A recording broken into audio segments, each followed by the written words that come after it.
Selamat malam Bapak, selamat malam teman-teman. Nama saya Maria Ermina Kontesa, kelas A semester 7, NIM 17030300017. Di sini saya akan membuat video mata kuliah sosiologi terapan. Yang pertama yang saya bahas di sini yaitu perbedaan kelas sosial dalam konsepsi penggunaan mainan. Perbedaan antara kelompok sosial dalam sikap mereka terhadap mainan dapat mempengaruhi anak di dalam rumah dan juga peluang anak untuk mendapatkan keuntungan dari permainan tersebut yang tidak terkontrol.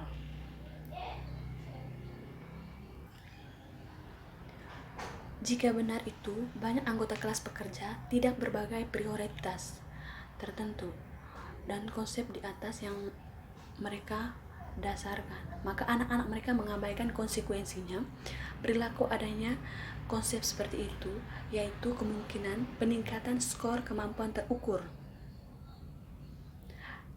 Jadi, di mana untuk anak kelas pekerja, seluruh urutan pembelajaran potensialnya mungkin tidak tersedia. Dan yang kedua di sini yaitu perbedaan kelas sosial dalam relevansi bahasa untuk sosialisasi. Salah satu gerakan terpenting dalam ilmu perilaku sejak perang adalah konvergensi minat dalam studi tentang proses dasar komunikasi dan fungsi pengaturan. Satu disiplin ilmu yang tampaknya paling terpengaruh sejauh ini adalah sosiologi. Di sini membahas juga tentang hipotesis.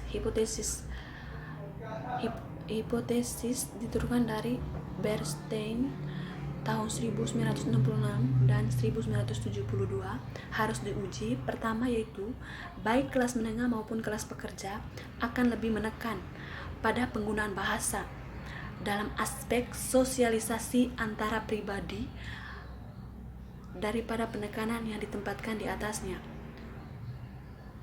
Bahasa dalam sosialisasi menjadi keterampilan dasar. Yang kedua, pergeseran penekanan dalam penggunaan bahasa dan skill ke area person jauh lebih besar untuk kelompok kelas menengah. Yang ketiga yaitu dalam bidang keterampilan, kelompok kelas menengah akan memberikan penekanan yang lebih besar bahasa dalam transmisi prinsip,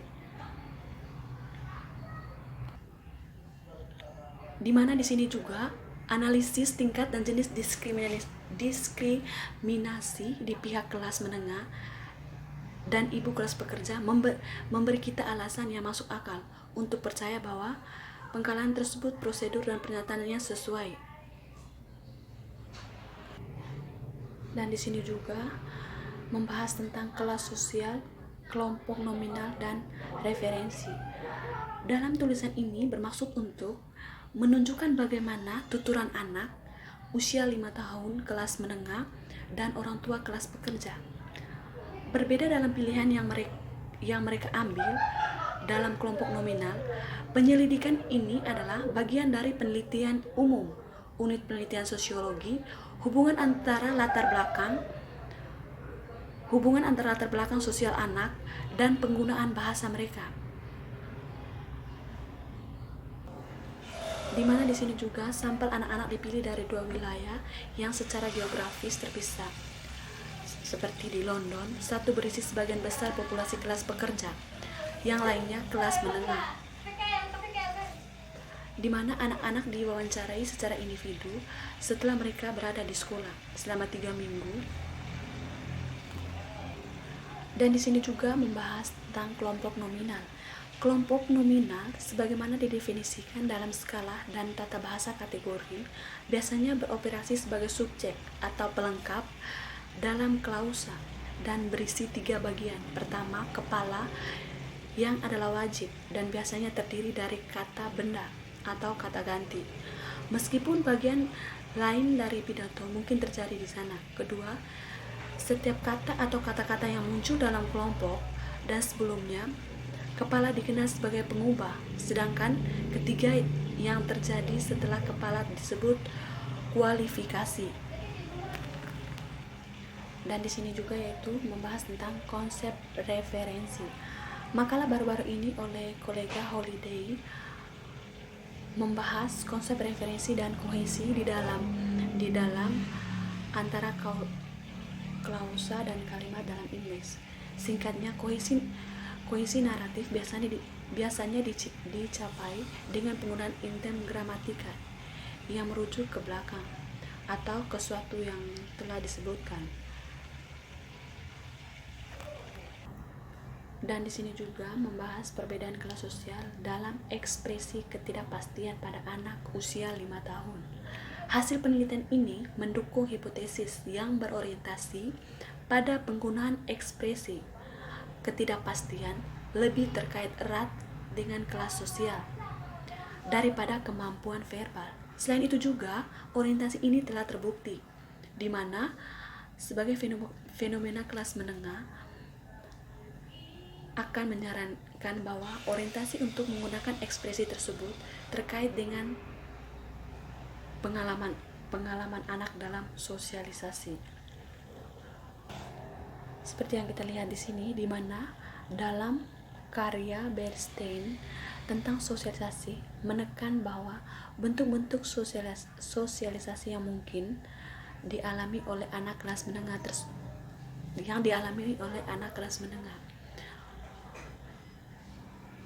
dan berbagai macam alternatif lainnya,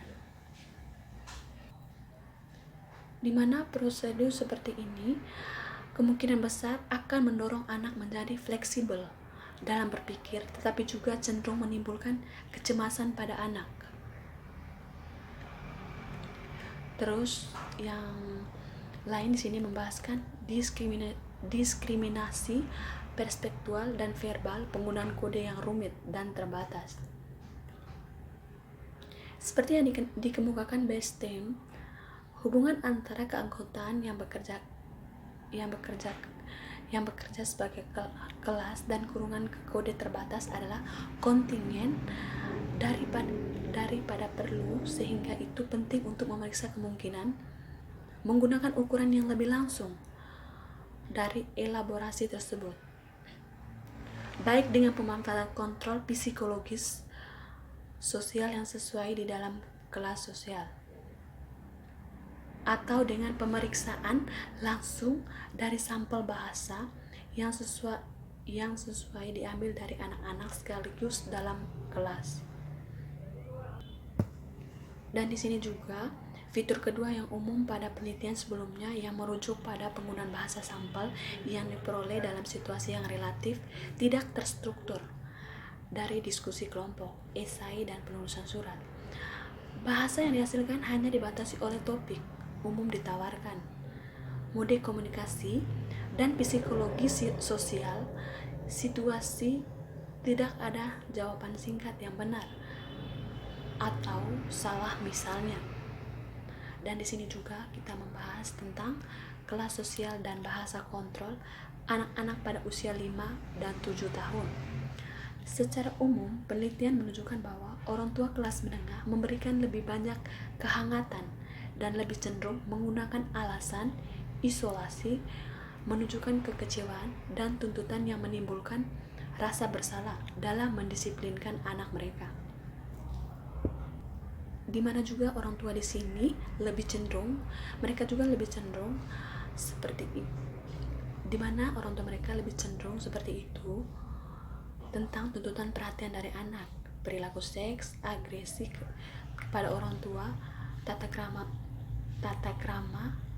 dan menghargai aturan.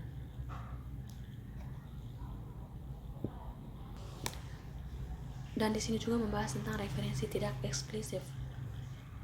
Perbedaan yang kami tarik antara referensi tidak eksplisit dan referensi eksplisit berkaitan dengan jumlah kontras. Pertama, mungkin berhubungan dengan kontras pronominal atau nominal, dan ini adalah mungkin perbedaan yang paling penting. Dalam kasus dua kontras pertama yang disebut di atas, pertanyaan derajat ketidakjelasan muncul. Dan di sini juga membahas dari mana asal jawaban anak-anak.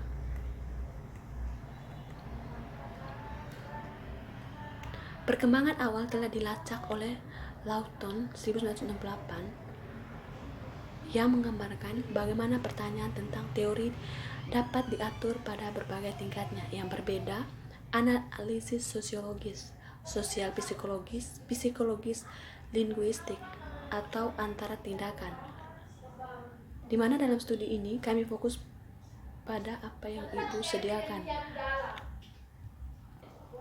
mereka sediakan untuk anak-anak mereka belajar dalam berbagai bidang.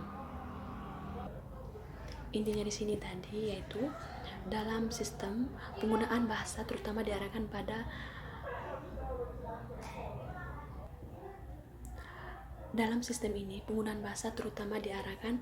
pada yang langsung kontrol perilaku. Dalam sistem persoal, bahasa digunakan tidak hanya untuk ditunjukkan langsung dan di mediasi kontrol, tetapi juga untuk transmisi informasi yang lebih umum. Demikian video yang saya buat. Atas perhatiannya saya ucapkan terima kasih. Selamat malam Bapak.